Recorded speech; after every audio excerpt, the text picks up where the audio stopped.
नमस्कार, news live देख रहे हैं आप और आपके साथ मैं हूं लावनी विनीत। तो एक बार फिर से देश को तोड़ने की आवाज उठ रही है। एक बार फिर से देश विरोधी ताकत देश की आजादी के नाम पर देश की एकता और अखंडता पर प्रहार करते हुए नजर आ रहे हैं।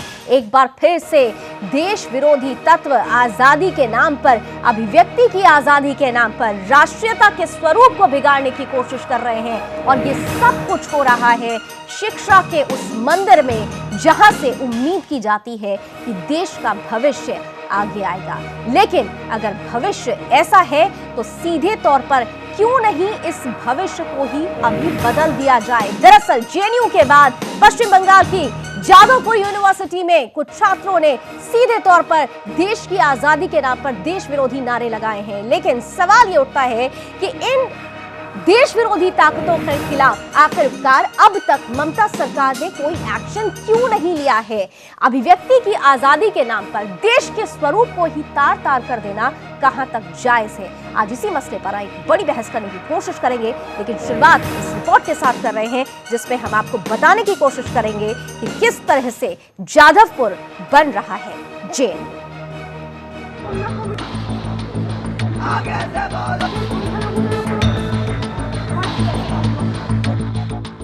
1.25 अरब आबादी का देश है भारत। लोग घर से निकलते हैं, मेहनत करते हैं, लोगों के खून पसीने की कमाई से लोकतंत्र खड़ा होता है।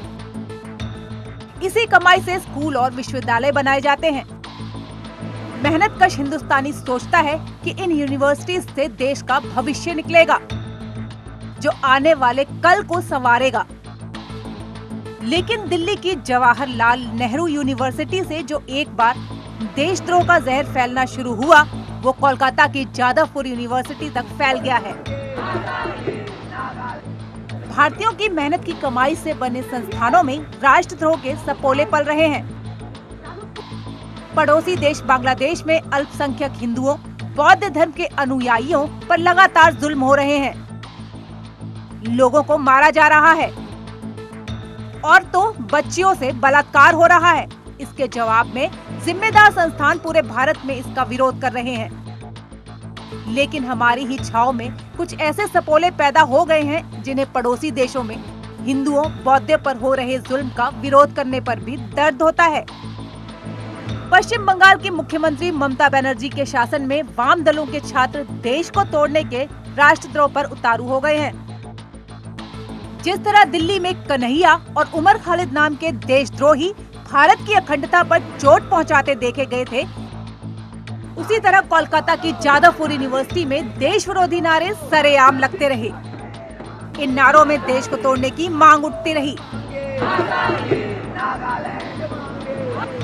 ये सपोले उस कश्मीर की आजादी की मांग कर रहे हैं जिसके लिए हजारों सैनिक शहीद हो चुके हैं और आतंकवाद का सामना करते हुए शहीद हो रहे हैं। इन्हें मणिपुर को भी भारत से आजाद कराना है। ये सपोले नागालैंड को भी अलग करना चाहते हैं। देश की संसद पर आतंकी हमला करने वाले अफजल गुरु में इन देशद्रोही सपोलों को अपना आदर्श नजर आता है। सुप्रीम कोर्ट ने जिस आतंकी को फांसी पर चढ़ाया, उसे न्यायपालिका को ये लोग धक्का देने के नारे लगा रहे हैं। लोकतंत्र का तमाशा बनाते हुए इन जहरीले छात्रों ने कई संस्थानों के खिलाफ नारे लगाए। भारत देश में भारत के खिलाफ नारेबाजी होती रही और ममता बनर्जी सोती रही। क्रांति खड़ी करने के नाम पर राजनीति में आए वाम दलों को जनता ने जड़ से उखाड़ फेंका है।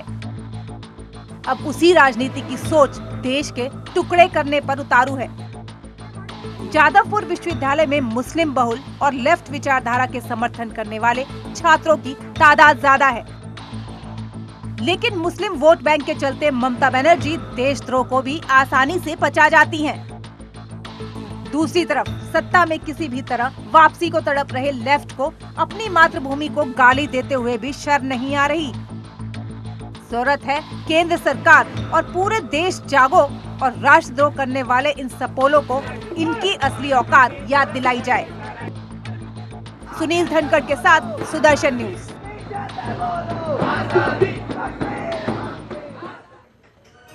तो क्रांति के नाम पर देश को तोड़ने के नारे कहां तक जायज हैं? एक ओर तो राष्ट्रवाद के स्वरूप को बिगाड़ने की कोशिश, दूसरी ओर राष्ट्रीयता को भी बिगाड़ने की कोशिश। एक बार हम आपको सुनाते हैं कि आखिर किस तरह से विश्वविद्यालय के परिसर में देश विरोधी नारे लगते रहे और प्रशासन और सरकार मूक दर्शक बनाए इन तस्वीरों को देखता रहा।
आगे से बोलो आजादी, पीछे से बोलो आजादी, कश्मीर मांगे आजादी, मणिपुर मांगे आजादी, नागालैंड मांगे आजादी, फिर बोलो आजादी, आजादी। आखिर इन छात्रों से कोई पूछे कि आज़ादी का मतलब भी इन्हें पता है? जिस वजह से ये सांस ले रहे हैं, जिनकी वजह से ये सांस ले रहे हैं, अगर वो तमाम घटनाएं वो लोग नहीं मौजूद होते तो क्या ये अभिव्यक्ति की आज़ादी भी आज़ादी के साथ चिल्ला पाते? बहरहाल इसी के साथ सुदर्शन न्यूज़ कुछ महत्वपूर्ण सवाल आपके बीच रखने की कोशिश कर रहा है, जिसके जवाब आज हम ढूंढने की कोशिश करेंगे। बड़े सवाल है, जेएनयू के बाद जादवपुर यूनिवर्सिटी में देशद्रोही नारेबाजी के जरिए युवाओं को भ्रमित और भ्रष्ट नहीं बनाया जा रहा है क्या? साथ ही साथ वोट बैंक के लिए क्या ममता सरकार देशद्रोही तत्वों को भी गले के नीचे उतारने को तैयार है? यह भी एक बड़ा सवाल है। वहीं तीसरा सवाल हम आपके सामने रख रहे हैं, पहले जेएनयू, फिर हैदराबाद, डीयू और अब जाधवपुर। आखिर राष्ट्र के स्वरूप को बिगाड़ने वाले इन तत्वों के खिलाफ कोई सॉलिड एक्शन क्यों नहीं लिया जा रहा है? विश्व रैंकिंग में भारतीय विश्वविद्यालयों को उठाने का आंदोलन क्यों नहीं होता है? ये भी एक सवाल है। ये तमाम सवाल हैं जिनके जवाब हम ढूंढेंगे अपने खास मेहमानों के साथ, लेकिन इस छोटे से ब्रेक के बाद।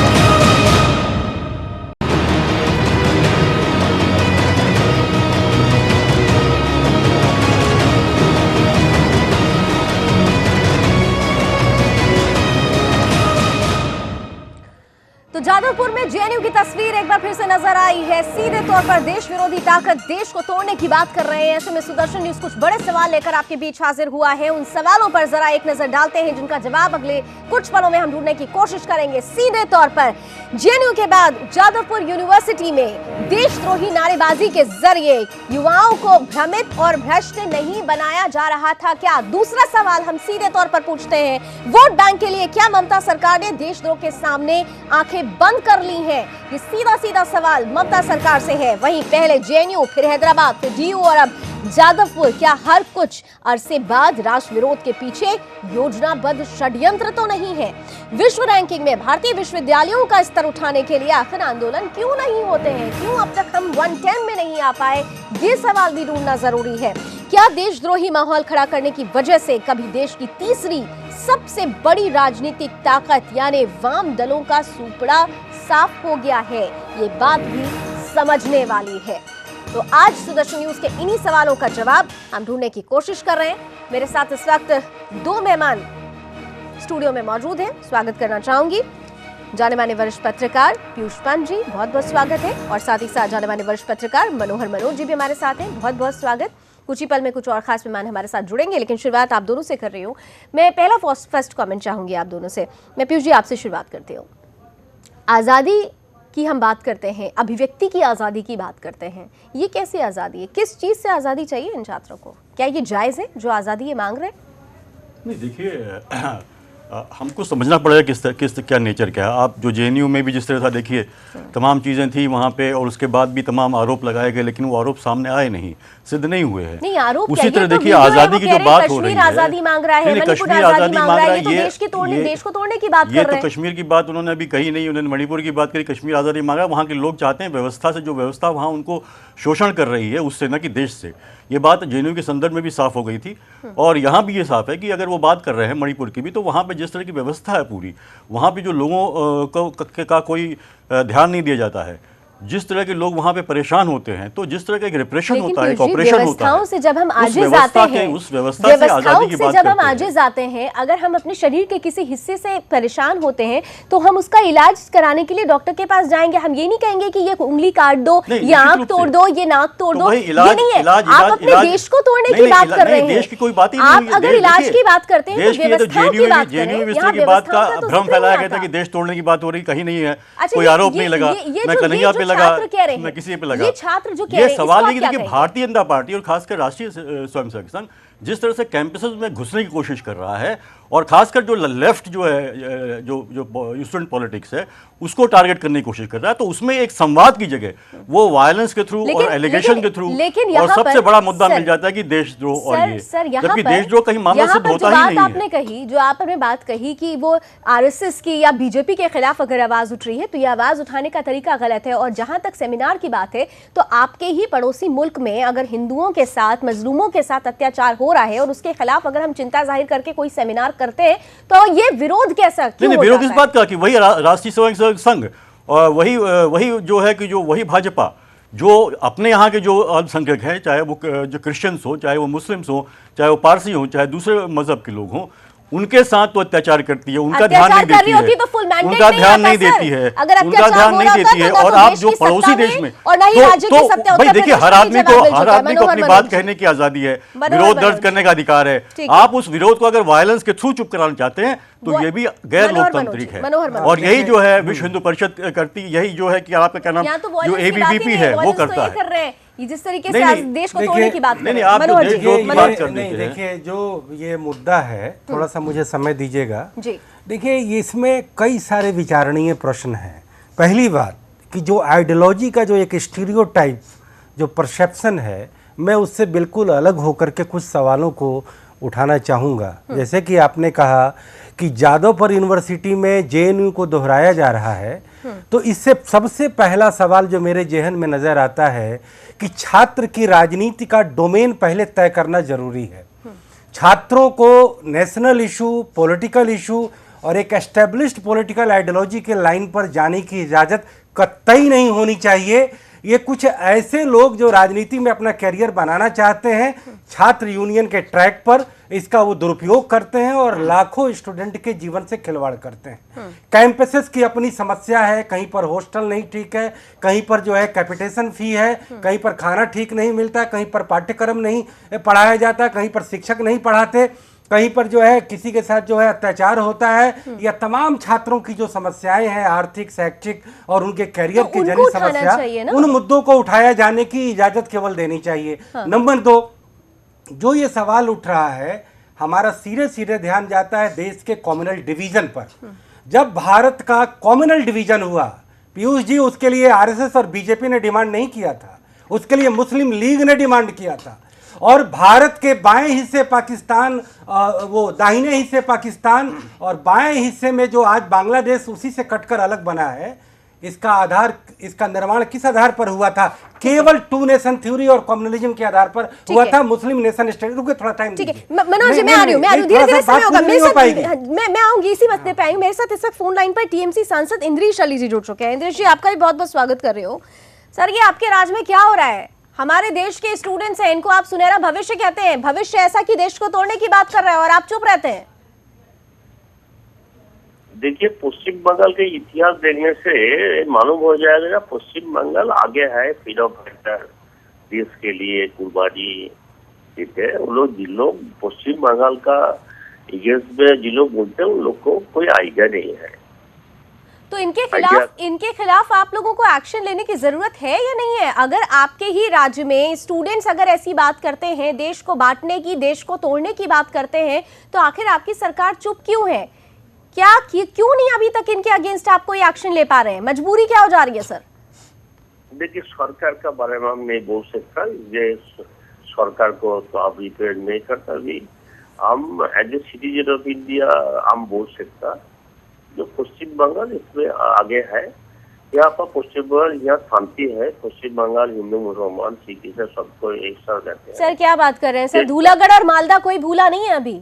धूलागढ़ में क्या हुआ और मालदा में क्या हुआ ये कोई भूला नहीं है। और अगर ऐसे ही लोगों को बार बार अगर ऐसे लोगों को मौका दिया जाता रहेगा तो एक बार फिर से मालदा और धूलागढ़ जैसी घटनाएं हो सकती हैं। वहां पर अगर आप कोई राष्ट्रीय गीत के गाने की बात करता है, किसी स्कूल में अगर राष्ट्रीय गीत होता है तो उस स्कूल पर बैन लगाने की बात होने लगती है, लेकिन जादवपुर यूनिवर्सिटी में देश को तोड़ने की बात होती है तो उन छात्रों के खिलाफ भी कोई कार्रवाई नहीं होती है। यहाँ तक कि उनसे कोई क्वेश्चन नहीं किया जाता है कि आप ऐसा क्यों बोल रहे हैं। नहीं, इन माई ओपिनियन अगर कुछ होने से देखिए, एक्चुअली हम 2 रोज आउट ऑफ स्टेशन था, पूरा इसका मालूम नहीं है। अगर कुछ होने से हम लोग का ऑनरेबल चीफ मिनिस्टर, ये वीडियो वायरल हो चुका है और आप कह रहे हैं आप बाहर थे, आपको मालूम नहीं है। ये वीडियो वायरल हो रहा है। जादवपुर यूनिवर्सिटी में देश विरोधी ताकतें सक्रिय हो रही हैं। जेएनयू का जब मामला हुआ था, पिछले साल की भी बात है कि देश विरोधी ताकतों ने यहाँ पर भारत तोड़ने के नारे लगाए थे। अभी फिर से ऐसा कुछ हुआ है और आप कह रहे हैं कि आपको पता नहीं है। नहीं, अगेन रिपीट किया, अगेन रिपीट कीजिए कहेंगे। इंद्रेश जी आप बार बार कह रहे हैं कि आपको पता नहीं इस मामले में। ये वीडियो वायरल हो रहा है। जादवपुर यूनिवर्सिटी में देश विरोधी ताकतें देश विरोध में नारे लगाती हैं, ये कोई आम बात नहीं है। पिछले साल भी ऐसा हुआ था, इस साल फिर से ये बात दोहराई गई है। देश विरोधी नहीं लगाते हैं, ये गलत है। आजादी की बात हमेशा की जाती है। आजादी किससे आजादी भाई? जेएनयू में जब हुआ था सीधे अपने शोषण से आजादी मांगे हैं, पीयूष जी पहले भी कहा कि व्यवस्था से जब आप बात करते हैं तो देश को तोड़ने की बात नहीं करेंगे। पीयूष जी, व्यवस्था में देश तोड़ने की बात नहीं होती, यही तो गलत इस तरह ट्विस्ट करके जो है। ऐसा क्यों कहा जाता है कि कश्मीर मांगे आजादी, नागालैंड मांगे आजादी, मणिपुर मांगे आजादी? ये तरीका क्या सही है? उस व्यवस्था से जो शोषित व्यवस्था है, जो शोषण कर रही है लोगों का, जो उनके अधिकारों को नहीं दे रही है, जो वहां पे जिस तरह से शोषण किया जाता है वहां पे, तो उससे हमारी व्यवस्था से जो हर व्यवस्था ये होती है जो सड़ गल जाती है या शोषण करती है, तो हर इंसान वहां अगर दम घुटने का महसूस करता है तो आजादी की बात करता है वहां पे। ये जवाब हर बात को अगर आप आजादी को जोड़ देते हैं कि ये देश की आजादी, तो ये तो गलत। ये जवाब तो नहीं, ये तो विशुद्ध राजनीतिक जवाब है। व्यवस्था देखिए, व्यवस्था में जो किया जाता है हर देश, देखिए पुलिस जुल्म की बातें नहीं हो रही है, देखिए कोई अलग होना ही नहीं चाह रहा है। प्रशासन में भ्रष्टाचार हो, पुलिस में जुल्म हो, न्यायपालिका का देर से फैसला देना हो, लोगों को भूख, गरीबी और बेरोजगारी से तड़पते हो, और लेकिन उसके लिए उलाहना दिया जाए कि मणिपुर को अलग कर दो, कश्मीर को अलग कर दो। अलग करने कोई बात ही नहीं कर रहा है, अलग करने कोई बात ही नहीं कर रहा है। व्यवस्था से बिल्कुल उड़ाने वाली बात आजादी। नहीं, देखिए हमारा अलग करनी, तो ये तो हम ये चीजों को सामने ले आ रहे हैं। देश के एथनिसिटी पर मुझे लगता है पूरा एक नेशनल डिबेट होना चाहिए। क्या इस देश में हर एक गांव का हर एक आदमी अपने आप में आजाद नहीं होना चाहेगा? तो क्या हर देश के 125 करोड़ कंट्री बना देंगे? नहीं, सवाल ये खुले माहौल में, सवाल ये खुले माहौल में जीने का, खुले माहौल में कमाने का। अगर ऐसी नारे लगा रहे तो ये भी खुलापन है। भारत में खुला माहौल है, भारत में कुछ जरूरत से ज्यादा खुला माहौल है। मैं ये जानना चाहता हूँ कि देश डेमोक्रेटिक स्टेट में होता ही है, होना भी चाहिए। जवाब दीजिए। टू नेशन थियरी, आपका इस्लाम के नाम पर 2 देश तैयार हो जाता है, और ठीक बगल में एक इस्लाम की मेजोरिटी का प्रोविंस कश्मीर, उसको पाकिस्तान क्यों अच्छा लगता है? क्योंकि उसे रिलीजन से पहले लगाव है, उसे एक रिलीजियस थियोक्रेटिक स्टेट से पहला लगाव है। उसे यह नहीं देखा जाता कि जिस पाकिस्तान में लोगों को पाकिस्तान से कोई लगाव नहीं है, इस्लाम के नाम पर एक वहाँ के लोगों को पाकिस्तान से कोई लगाव नहीं है। नहीं, मेरा ये कहना है कि जो इस्लाम ऐसा नहीं लगाव है, वो जो सियासी सियासत है, लोग वहाँ पर जो सियासत है वो इस तरह खेल खेलती है सियासत नहीं, इसका नहीं, ये इस्तेमाल आप करती honesty है। से जवाब नहीं वहाँ दे के रहे। लोग जो हैं, एक सेकंड। कश्मीर नहीं, के जवाब लोग में आज honesty भी नहीं अपने है। को एक हिंदुस्तान में सेकंड। मान इंद्रिश जी हमारे साथ बने हुए हैं पश्चिम और बंगाल से हिंदुस्तान हमारे में साथ बने हैं। रहना चाहते हैं, ठीक आगे बढ़ रहे हैं। अगर ठीक मौका है। बने रहना मिलता चाहते हैं ठीक तो फिर तो कोई समस्या ही नहीं इंद्रिश, है। तो समस्या तो क्रिएट की इंद्रिश गई है के ना, पास एक इसको बार सुनते हैं। राजनेताओं द्वारा नहीं, क्रिएट की नहीं, गई ये तो समस्याएं हैं। इंद्रिश अली, जितनी सरकारें इंद्रिश वहाँ अली, उन्होंने समस्या क्रिएट सवाल की है। आपसे, सवाल आपसे क्योंकि है। बिना पाकिस्तान ठीक है। के किसी की पीयूष जी, राजनीति एक चलती सेकंड। नहीं है, चाहे इंद्रिश वो अली, सवाल आपसे है। कांग्रेस हो चाहे वो भारतीय जनता आपकी पार्टी सरकार, हो। एक सेकंड, नहीं, आपकी मैं इंद्रिश सरकार जी से है। मैं एक सवाल करना एक सवाल चाहता मैं हूं। कर लूं। हाँ, नहीं, ठीक है मनोज जी, एक करिए सेकंड, करिए रामनी करिए जी, करिए। मेरा एक सवाल है आदरणीय टीएमसी सांसद महोदय से, जो जवाब खुलकर नहीं दे रहे हैं। आज आपकी सरकार है और आप नहीं चाहेंगे कि किसी तरीके के विवाद में आप पड़े। आप ये बताइए कि पश्चिम बंगाल और दूसरा पूर्वी बंगाल, पूर्वी बंगाल एक अलग नेशन स्टेट बन चुका है। आप एक भारत देश के एक प्रांत हैं, दोनों का कल्चर एक, बंगला कल्चर, दोनों की बोली एक, और केवल रिलीजन के नाम पर दो अलग दो टुकड़े क्यों बने हुए हैं? जबकि वो पश्चिम बंगाल जो कि एक सेकुलर इंडिया का हिस्सा है, आज भी वहाँ पर 25 से 30% मुसलमान रहते हैं। और वो पश्चिम बंगाल, हम ये मानते हैं कि पश्चिम बंगाल की जो मौजूदा रिजीम है वो एक सेकुलर रिजीम है, एक प्रोग्रेसिव रिजीम है शेख हसीना की। पूर्वी बंगाल, लेकिन आप पूर्वी ये बंगाल, बताइए, पूर्वी आप- बंगाल की बात आप नहीं, कर मैं रहे ये जानना चाहता ठीक हूँ है। कि क्या टीएमसी सांसद महोदय को इस बात का मलाल होता है कि एक बंगाल का एक राष्ट्रवाद कैसे दो देशों में विभाजित है? और चलिए, कैसे इस सवाल का कम्युनिस्ट जवाब को इंद्रिश जी, बढ़ावा मैं दिया जा आपसे रहा है? अनुरोध करूंगी आप फोन लाइन पर बने रहें। एक छोटा सा ब्रेक लेना पड़ रहा है। ब्रेक के बाद जब लौटेंगे तो सीधे तौर पर ये जानने की कोशिश करेंगे कि वाकई राष्ट्रवाद की परिकल्पना टीएमसी की नजर में आखिर क्या रह गई है, इस छोटे से ब्रेक के बाद।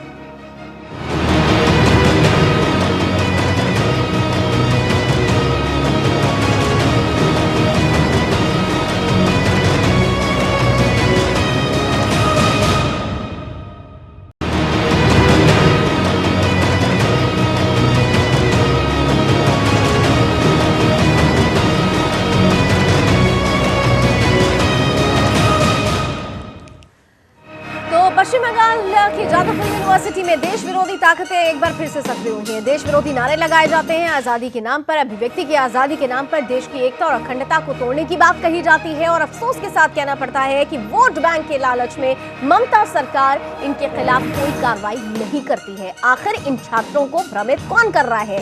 क्या ये छात्र वाकई देश के स्वरूप को बदलकर देश को विश्व स्तर पर बदनाम करने की कोशिश कर रहे हैं?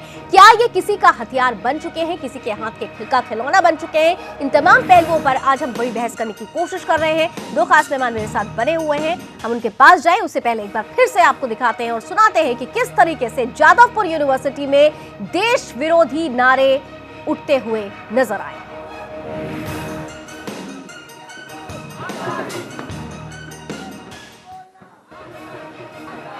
आगे से बोलो आजादी, पीछे से बोलो आजादी, कश्मीर मांगे आजादी, मणिपुर मांगे आजादी, नागालैंड मांगे आजादी, फिर बोलो आजादी, आजादी। चलिए, दोनों मेहमानों के पास वापस आते हैं। पीयूष जी, मैं आपसे सवाल करूंगी। आप बार बार व्यवस्था की बात कर रहे हैं कि व्यवस्था में बदलाव चाहते हैं ये छात्र।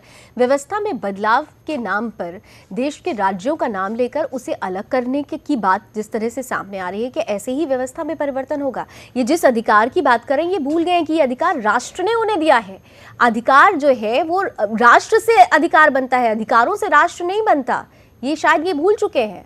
नहीं, देखिए लावणी जी, सवाल ये कि अधिकार जो है संविधान देता है हमें। हाँ। हम एक तो संविधान संविधान बनाते ये हैं नहीं कहता और कि भारत संविधान तोड़ने देता के है। नारे लगाओ। नहीं, कोई भारत, देखिए फिर वही बात मैंने आपसे पहले भी कहा था और ये बात आज भी प्रूव हो गई, क्योंकि कोई एफआईआर दर्ज नहीं हुई, कोई केस ना तो कन्हैया के खिलाफ बना ना उमर खालिद के खिलाफ बना। केस चली केस ठीक तो है, चल रहा है सर। वो जो लगाई गई थी उसमें अभी कोई प्रूव नहीं हुआ है। कन्हैया का विड्रॉ हो गया केस और इसलिए हाँ हो गया है, कोर्ट ने तो उसको छोड़ दिया है। आपको पता नहीं शायद लेकिन पीयूष जी, अभी पीयूष खालिद जी, उमर खालिद पीयूष पे जी, चल रहा है, उमर का चल रहा है। उमर खालिद पे चल रहा है। पीयूष जी, कन्हैया पे कहा गया कि संविधान कोई का एविडेंस जिक्र नहीं किया। मिला, ये साफ कहा पुलिस ने अपने उसमें पीयूष जी, FIR आपने संविधान की अपनी बात रिपोर्ट की। में जो कोर्ट को दी पीयूष जी, आपने संविधान की जब बात की, तो मैं कह रहा हूँ संविधान की बात सर्वोपरि अगर आप संविधान सर्वोपरि है जी तो हाँ। इसी पश्चिम बंगाल में कई ऐसे स्कूल कॉलेजेस हैं जिनको सिर्फ इसलिए बंद करा दिया गया क्योंकि वहां पर बच्चों के साथ राष्ट्रगीत उनको सिखाया जा रहा था, तो उन पर बैन लगाया जाता है। टीचर अगर राष्ट्रगान गाते हैं तो उनकी पिटाई कर दी जाती है। संविधान में क्या ये भी नहीं, मान्यता ये है? तो गलत है। अगर इस तरह की घटनाएं होती तो ये गलत है, लेकिन आप उसको हर चीज को जो है लावणी जी, आप और जो हर मौलिक चीज को कर्तव्य भी कुछ देशद्रोह होते हैं से सर। और इससे संविधान में जोड़ के मौलिक चीजों को अधिकारों नहीं के देख साथ सकते साथ हैं। मौलिक कर्तव्य भी लेकिन होता है। नहीं, राष्ट्र के देखिए, प्रति आपका कुछ कर्तव्य है, उन निश्चित है, कर्तव्यों का कर्तव्य तो है, निर्वहन करें। कर्तव्य है, लेकिन देखिए नहीं, मैं ये अधिकार जो कहना है वो चाहता हूं। संवैधानिक नहीं, अधिकार लावणी जी, है। मैं एक बात कहना चाहता हूँ वो ये आपके बहुत व्यवस्था अक्षुण्ण परिवर्तन के नाम अधिकार है। पर अगर कुछ बच्चे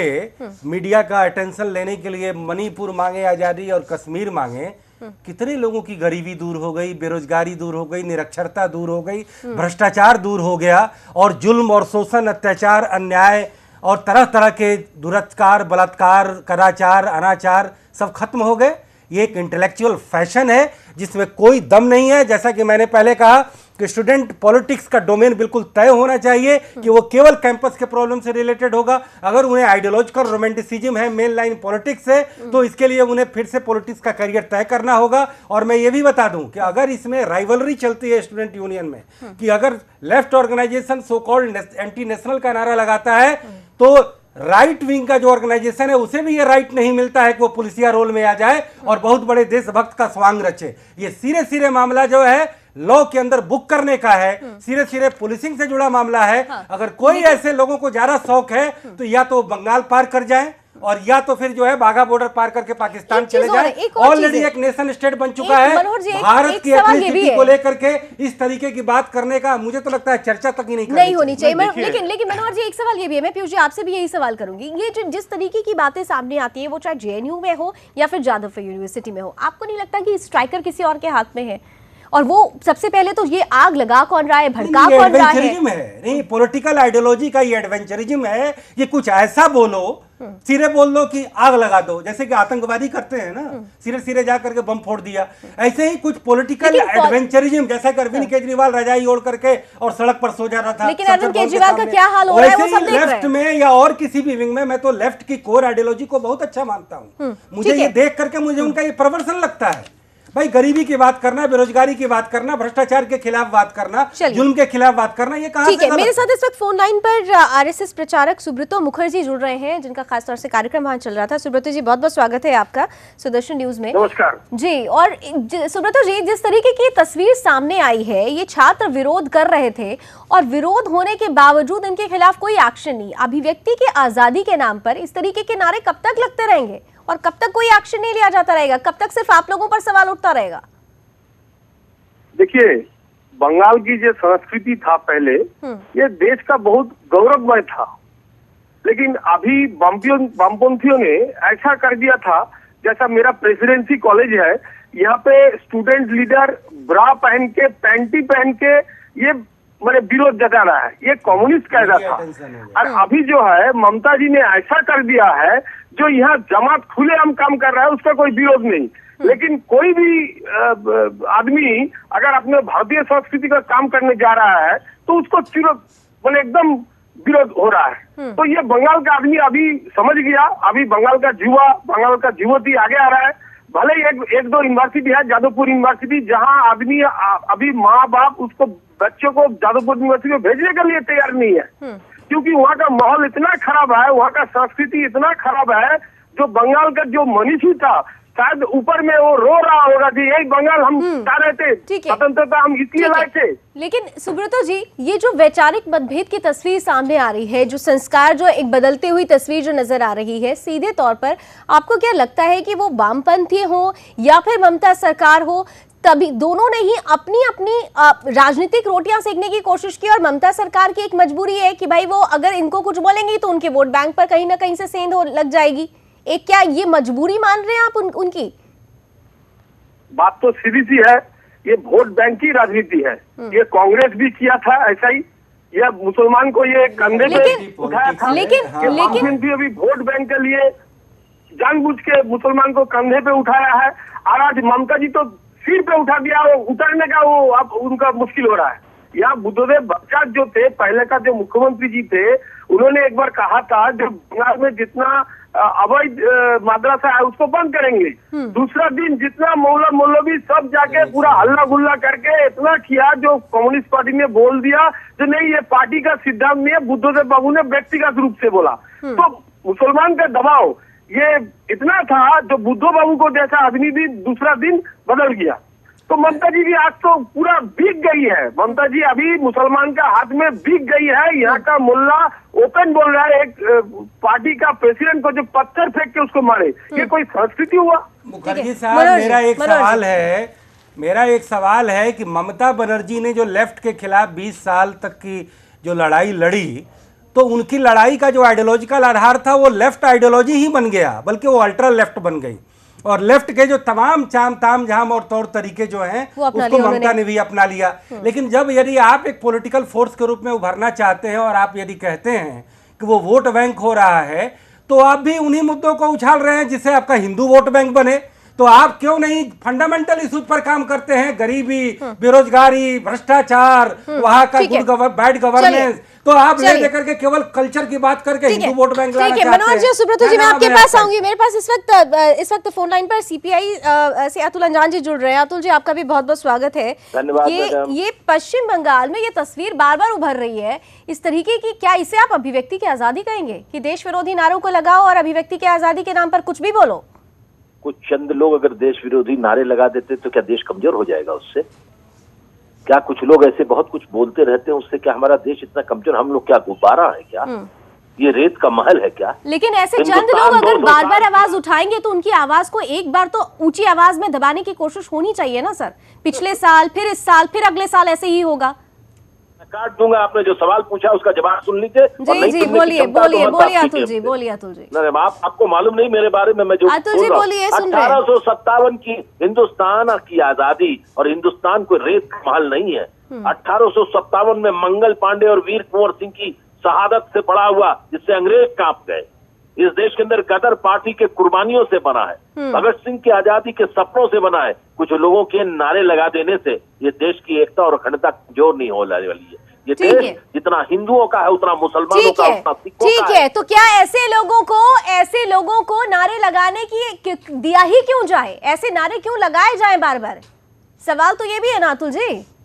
प्रणब मुखर्जी ने क्या कहा है? प्रणब मुखर्जी जी को भी समझ लिए उन्होंने। मैं उन तमाम लोगों से असहमत प्रकट करता हूं जो देश विरोधी नारे लगाते हैं, लेकिन मैं इस बात की, राष्ट्रपति जी की बात के साथ खड़ा हूं कि इस देश के अंदर अपनी विचार और अभिव्यक्ति की आजादी के नाम पर किसी को दबाया और कुचला न जाए। लेकिन राष्ट्रपति प्रणब मुखर्जी ये नहीं कहा कि आप अभिव्यक्ति की आजादी के नाम पर देश को तोड़ने की बात करें। ये तो हमारा संविधान भी इस चीज की इजाजत नहीं देता। आप तो राष्ट्र के स्वरूप को ही बदलने की बात कर रहे हैं। वालों को गाली गलौज करते रहे, ये भी नहीं कहा है। राष्ट्रपति जी ने कहा है शिक्षण संस्थाओं में विभिन्न विचारों पर। विश्वविद्यालय क्या है? These are the modern temples of light and learning, ये जवाहरलाल नेहरू ने कहा है। विश्वविद्यालयों में समाज पर, देश पर, अर्थव्यवस्था पर, संस्कृतियों पर, तमाम तरह के हॉराइजन्स पर अगर चर्चा नहीं होगी तो कहाँ होगी? चर्चा होनी चाहिए, लेकिन उस पर सही बात है, चर्चा कहीं और जा रही है। चर्चा देश को तोड़ने की बात पर हो रही है। चर्चा अगर व्यवस्थाओं की हो तो समझ में आता है। विजय सुनकर शास्त्री जी हमारे साथ जुड़ रहे हैं। ठीक है, चलिए अतुल जी, आप मेरे साथ बने रहे। मैं आपसे अनुरोध कर रही हूँ। और मेरे साथ इस वक्त बीजेपी प्रवक्ता विजय सोनकर शास्त्री जी जुड़ चुके हैं। विजय जी, बहुत बहुत स्वागत है आपका भी। जिस तरीके से एक बार फिर से आजादी के नाम पर इस तरह से विरोध हो रहा है, नारे लगाए जा रहे हैं। हालांकि अतुल अंजान जी कहते हैं कि चंद लोगों के बोलने से देश टूट नहीं जाएगा, लेकिन इन चंद लोगों को इजाजत कौन देता है? इन चंद लोगों के खिलाफ आवाज कब उठाई जाएगी?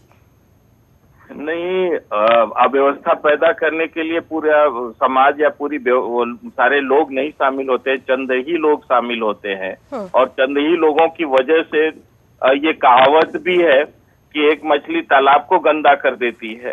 ये अतुल अंजान जी तो बड़े हमारे अच्छे मित्र हैं और बहुत समझदार हैं। काश ये लोग समझते इस बात को कि राष्ट्र विरोधी बातें करना ये कोई विषय का अध्ययन करने की तरह नहीं होता है, बल्कि यह एक खतरनाक चाल होती है जिससे कम से कम जो भी नेशनलिस्ट है उसको बचना चाहिए। इस पर तर्क भी नहीं करनी चाहिए। देश के विरोध में, देश को बांटने की बात करने वाले लोगों के पक्ष में बातें करना ये शर्म की बात होनी चाहिए किसी भी देश के आदर्श नागरिक को। ये तो आदर्श नागरिकता के लिए चुनौती है। अतुल जी, ये तो आदर्श नागरिकता के लिए ही चुनौती है। विजय जी आ रही हूँ मैं आपके पास। अतुल जी, आखिरी बात, क्या भाजपा और आरएसएस तय करेगा आदर्श नागरिकता क्या है? देश के अंदर बहुत सारे तत्व हैं, बहुत तरह विचार है। क्या हुआ था जम्मू कश्मीर में? श्री मुरली मनोहर जी जोशी एक राष्ट्र, एक ध्वज, एक संविधान की बात लेकर झंडा फहराने गए थे। और अटल बिहारी वाजपेयी जी ने 1000 से ज्यादा भाषण ये पीडीपी को दिया है। पीडीपी जो आज जो मुख्यमंत्री है महबूबा मुफ्ती और इनके तमाम सब लोगों को। आखिर उसी एक राष्ट्र एक ध्वज और एक संविधान के नाम पर प्रधानमंत्री जी खड़े होकर तो झंडे जम्मू कश्मीर के अंदर एक भारत का तोड़ने की बात की जा रही है। ये जो विचार कहते नहीं रहते है हैं कि भारत के बल्कि संविधान अपराध है। के अंतर्गत जो देश नीति है, रक्षा नीति है और जो मॉनेटरी और कम्युनिकेशन है, इसको छोड़कर बाकी सब राज्यों में चलना चाहिए। उनके साथ मिलकर सरकार चलाना क्या राष्ट्रद्रोह नहीं है? लेकिन मैं इसे नहीं मानता। देश की परिस्थितियां होती है, आप मानो न मानो, लेकिन देश और वक्त तोड़ने की बात करने वाले को कौन सा विचार कहोगे भाई? 50,000 बार गाली दे चुके हैं। आज उसी के साथ भारतीय जनता पार्टी सरकार क्यों बनाए हुए? अतुल जी, ये तो देश की राजनीति है। देश की राजनीति कभी स्थायित्व देश की राजनीति में नहीं होता। कोई दुश्मन और कोई मित्र नहीं होता। लेकिन अगर परिवेश, लेकिन अगर परिदृश्य बदल रहा हो तो फिर उसे गलत नहीं माना जाएगा। विजय सोनकर शास्त्री जी, मेरे साथ पीयूष जी जुड़े हुए हैं। पीयूष जी बार बार कह रहे हैं कि इस तरीके की चीज जो है, बदलाव की जब बात आती है, अधिकारों की जब बात आती है, तो कहीं से भी कुछ गलत नहीं होता है। जो आवाजें उठ रही हैं, दरअसल ये तो व्यवस्था को बदलने की बात हो रही है। नहीं, ये बिल्कुल ऐसी बात हो रही है जिस पर चर्चा भी करने में शर्म आनी चाहिए। आप ये बताइए, देश कैसी बात हो रही है? बताइए, आप बताइए, सुनकर जी बताइए, कैसी बातें हो रही है? ये देशद्रोही तो कहीं बात नहीं हुई है। देशद्रोही तो कोई बात किसी ने नहीं करी, किसी छात्र ने नहीं बात करी देशद्रोही। विजय जी, पीयूष जी का कहना है कि ये देशद्रोही बातें नहीं है। विजय जी, नहीं, देशद्रोह की बात किसी ने नहीं करी है। उन्होंने सिर्फ आजादी मांगी है, देश को बांटने की बात। और देश आजादी नहीं मांगी है उन्होंने उस व्यवस्था से आजादी मांगी है जो लोगों का शोषण करती है, जो लोगों को दबा के रखती है। कीजिए, जो देश के टुकड़े करने की बात कर रहे हैं। कोई देश के टुकड़े की बात करने की बात नहीं कर रहा। ना तो ऐसा जेएनयू में हो रहा था, ना तो यहाँ पे हुआ है। यहाँ पे सिर्फ जो तत्व थे जेएनयू में जो नारे लगाए थे, आज तक पुलिस जो है, आज तक पुलिस उनको आइडेंटिफाई नहीं कर पाई है। कश्मीर, मणिपुर, नागालैंड, ये गलत तरीके से चीजों को पेश नहीं किया जाना चाहिए।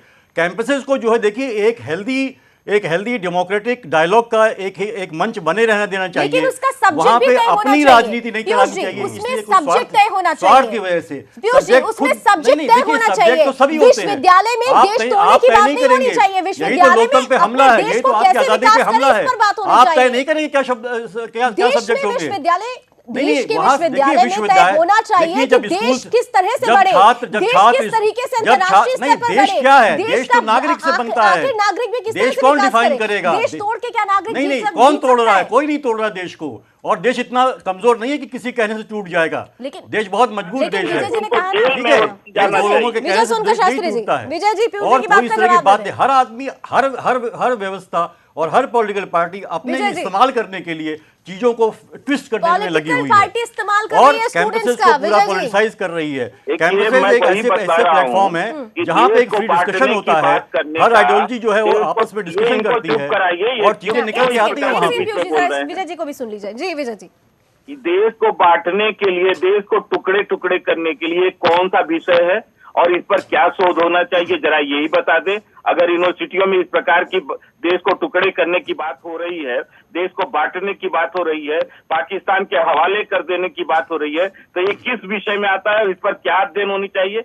ये तो विषय नहीं है, बल्कि ये तो अपराध है और अपराधियों को सजा होनी चाहिए, उनको उनके लिमिट में रखनी चाहिए, उनका सही स्थान जहां वहां रखनी चाहिए।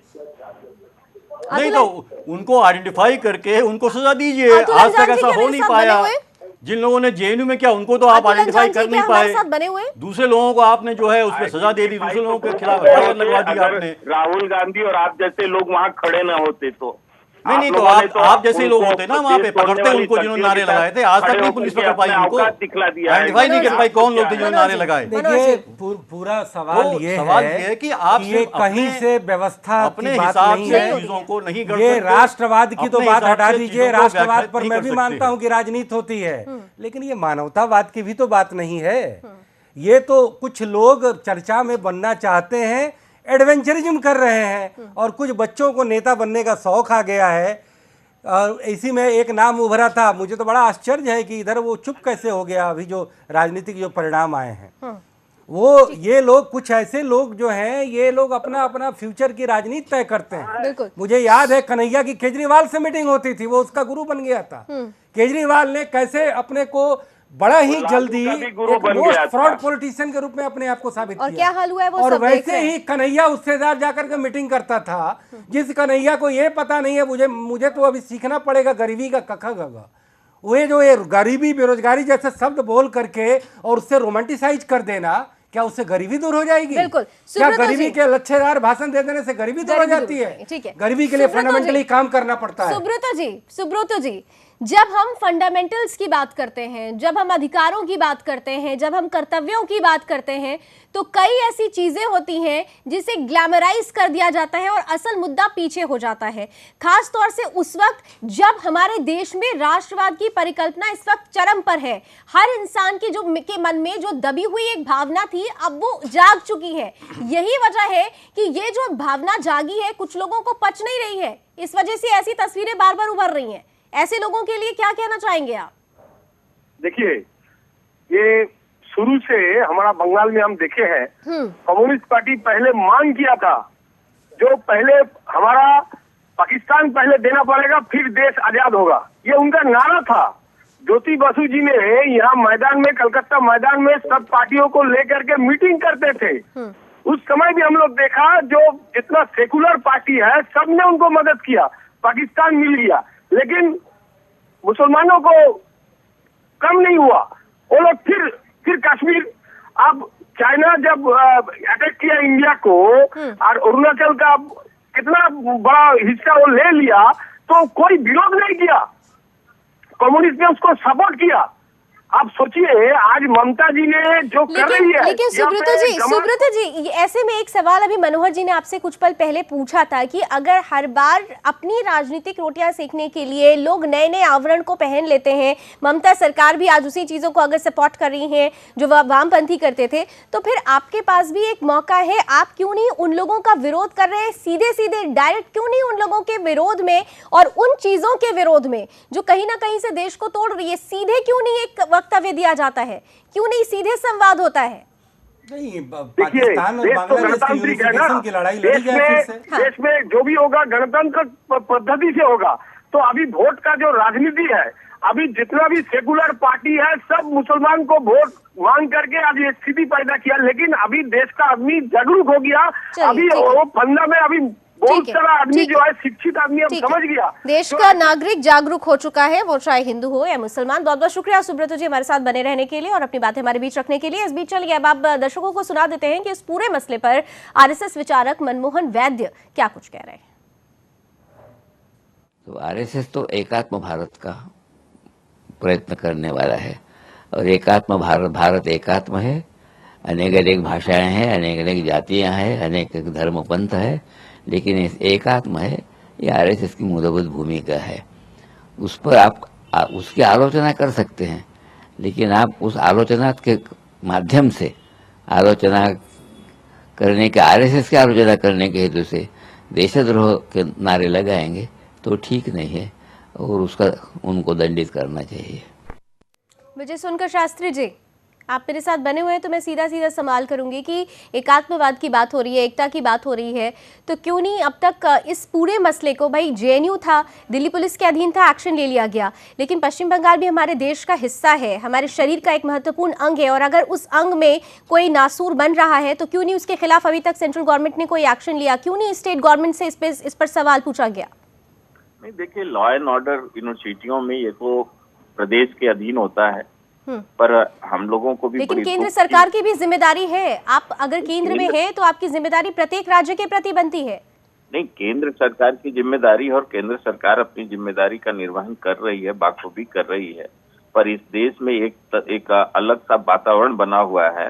हर चीज में मोदी जी को बदनाम करना, उनको कोसना और उनके कोसने के आड़ में बड़े बड़े जो घपले घोटाले, इन सबको बचाने की कोशिश करना। आप देखिए, जेएनयू में जो कुछ भी हुआ या जादवपुर यूनिवर्सिटी में जो कुछ भी हो रहा है, इसमें एक ऐसा वर्ग खड़ा सामने हो रहा है जो सच्चाई से दूर ले जाने की कोशिश कर रहा है। अगर लोग ये कह रहे हैं कि यूनिवर्सिटियां वो स्थान है जहां विभिन्न विषयों पर शोध होता है, जाने की कोशिश है तो सच को सामने लाने की कोशिश आप लोगों को करनी होगी। और उम्मीद करती है देश की ये जनता, देश का प्रत्येक नागरिक, वो किसी भी राज्य में बैठा हो, किसी भी शहर में बैठा हो, किसी भी जिले में, किसी भी गांव में बैठा हो, उसे ये उम्मीद रहती है कि हमारे देश का नेतृत्व अगर कोई संभाल रहा है तो उसकी विकास के लिए उसकी सुरक्षा सुनिश्चित करने की जिम्मेदारी का निर्वहन भी वो करता रहे। बहुत बहुत शुक्रिया विजय जी हमारे साथ जुड़ने के लिए। और दो मेहमान मेरे साथ बने हुए हैं, पीयूष जी और मनोहर जी। लास्ट कमेंट लेना चाहूंगी। पीयूष जी, एकदम दिल से बताइएगा, क्या ऐसी तस्वीरें बार बार आना